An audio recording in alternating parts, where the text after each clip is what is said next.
Today's artist of the day, TJ Hickey. TJ Hickey is an artist that I found, again, on Instagram, chilling. But actually, I believe it's because he's found me first. Because the past 3 times I posted stuff on my Instagram, follow it, KingBob1092. That's my personal. Follow all the ones. All the other ones will be in the description below. And he has liked my story like 3 separate occasions. And I know it's not a coincidence. So I checked him out, and he's actually got a quite lengthy discography. I will then read you his little description on Spotify. A once committed Division I hockey player, TJ Hickey was cut months into his freshman year at Union College. He then turned to music and has now accumulated millions of plays and toured the U.S. 3 times. So you're him. Why are you looking at me? TJ does not believe in one genre of music, as he makes, quote, a little bit of everything. Rap, country, pop, rock, etc., end quote. Follow TJ on Instagram and Twitter to keep up with his journey at TJ_Hickey. Go give him a follow. So we're dealing with a more eclectic artist, an artist who takes an eclectic approach to music, which I can appreciate, but that's my goal. You know what I'm saying? Because that's what we try to do here at The Balanced Ones. Stay tuned for that. Be sure to stream That's Okay on all platforms, please, and thank you. So if you've been watching this series enough, you know how it goes. We'll look at his top 5, but the thing with him is that a lot of his top 5 are remixes.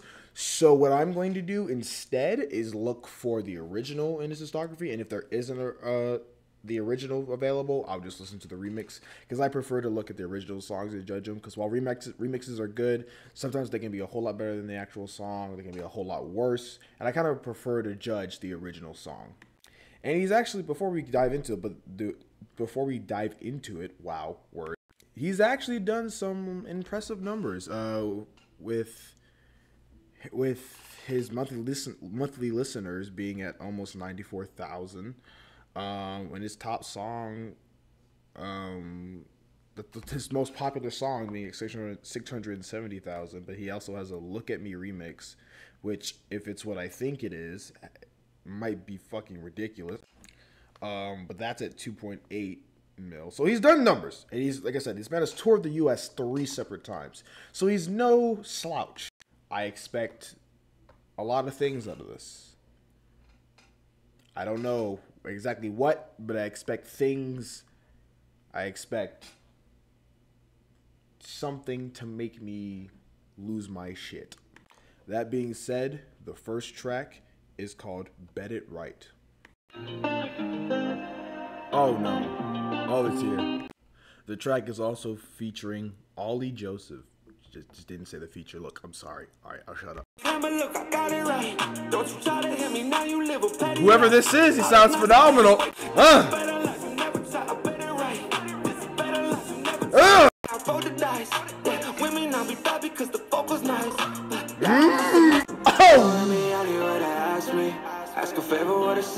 I don't know who's who. I'm going to assume the higher pitched person is TJ. I could be wrong, obviously, we'll find out later. But I'm going to assume that because he's said a lot more than the other voice, which is a lot lower. So I'm going to assume the lower voice is Ollie and the higher voice is TJ. But we'll see. Oh, wait a minute. Y'all can miss me. I smack my girl's ass, tell her pinch me. Whoever that voice is, which I'm going to assume that's... I'm gonna, again, whoever I say this is, I'm either gonna look 100% right and a genius or a fucking moron. But the deeper voice kind of gives me of a Tom McDonald sound, but personally, I think he sounds a lot better than Tom McDonald. Okay, so I'm almost done with the track, but the choruses come back in. So I think I'm right. I think TJ Hickey's the high voice and Ollie was the low. This boy got vocals. He understands melody. I like that. I like that a lot. All right, that was Bet It Right. Very good. Obviously, just a very generic pop song. Definitely something that's like more of a crowd pleaser. I can see why it's his most popular right now. I like his voice. He's very melodic. He sounds comfortable in singing, from the singing to rapping. A very catchy hook. Ollie's voice. I like how he chose. I love how personally, I just love how TJ's voice is higher, and then Ollie's is so low. It's kind of just a very big dynamic contrast in terms of like who's who. Ollie Joseph's verse was again very good, very convincing. Overall, very solid. And nothing really to dig into, but I don't think it was made to kind of really dig into that. It's kind of more of just a poppy flex dance track. Next is the Look at Me remix. Now, if it's what I think it is, I might die on. Look at me die. No, Jesus Christ, no.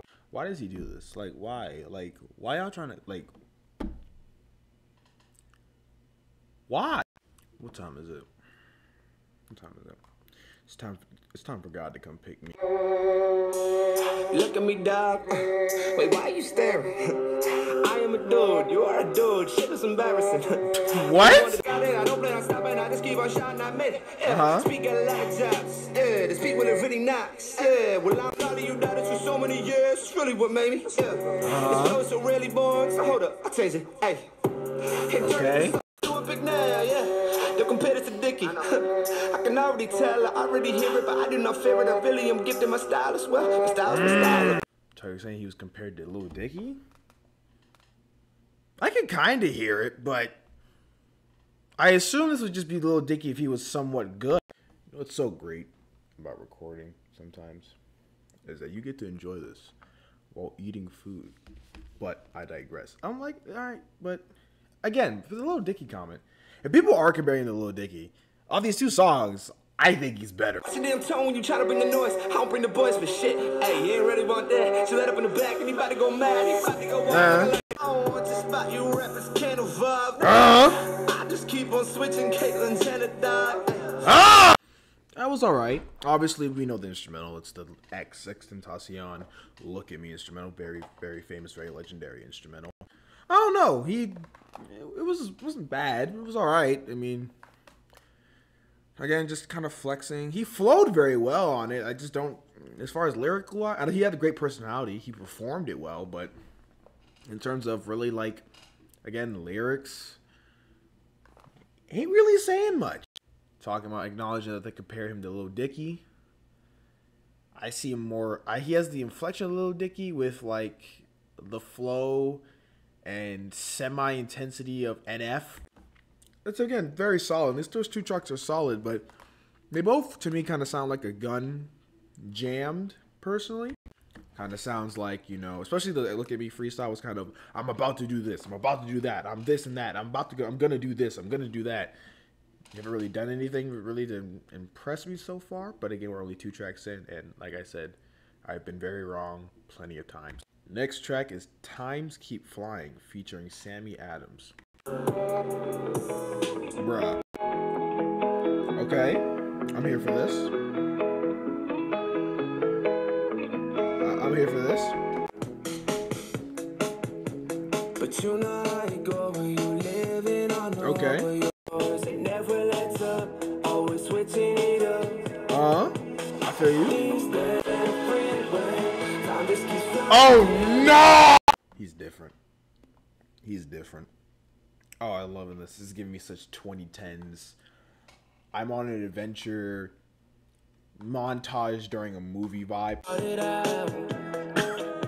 feel that. I feel that. It's not about the cause up and down. I've been playing my head. I just don't understand. I love this chorus. I can't keep up. I assume this is Sammy, but I don't know who's who because they both sound the same. I love it. This instrumentation is very nice, very smooth. That was a very solid track. I like that. I like that a lot. Very movie adventure. Again, like I said, montage, but it's very. It allows the mind to wander. I like it. The song obviously being about, you know, kind of just, I don't know. It's kind of more of a introspective. It kind of tied in love there, heartbreak, but it also kind of tied in like life is passing me by. I feel hopeless, and I always feel I'm like hopelessly behind and forever living my life just to catch up. Obviously, the lines about, you know, getting handed a certain deck of cards and playing the hand, and I should quit while I'm down. I like that scheme. Kind of gives me a gambling scheme is kind of what it sounds like. Overall, I like that a lot. I like that a lot. The next song is All on Me, but it's a remix, so I'm gonna find the original one. So give me a sec. All right, next track is All on Me with again Sammy Adams. Man, okay, who is this guy? Caribbean? If he starts, what is happening? Okay, club banger. Go. A very big ladies man, and I respect that, sir. I respect that. Okay, this should be playing in the club. Go. Smoking on the O, call me Winfrey. What? That's such a reach of a bar.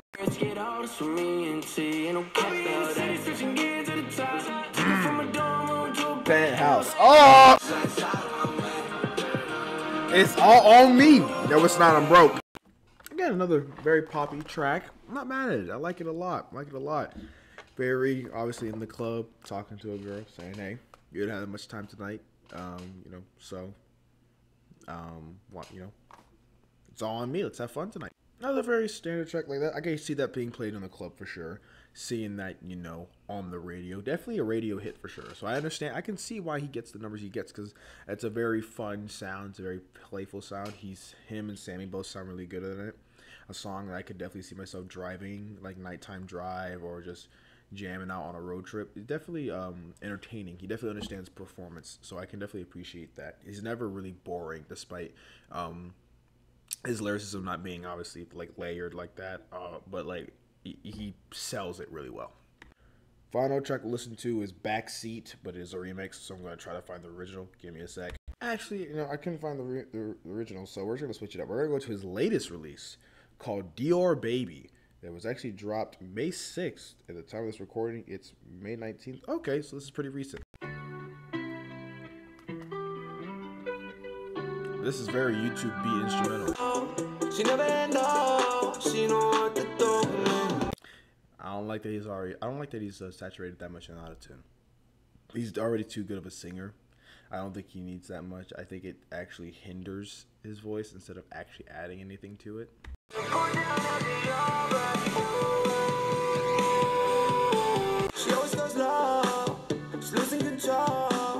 Dior Baby.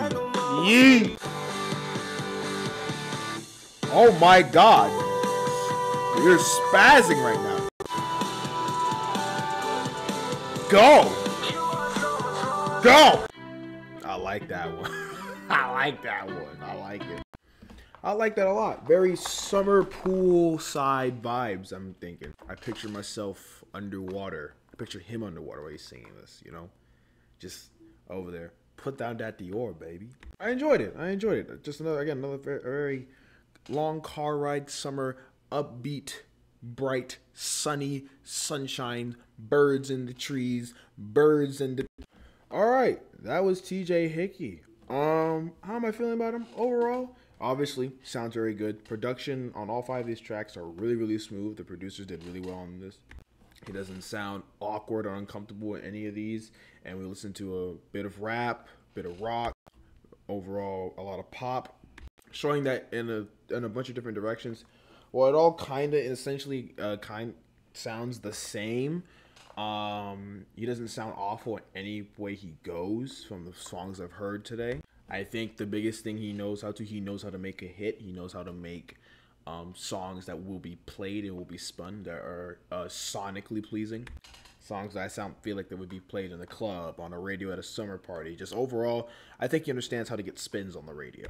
And obviously, if you're an artist, that's one of the biggest things to be able to obtain. He's done a phenomenal job at that.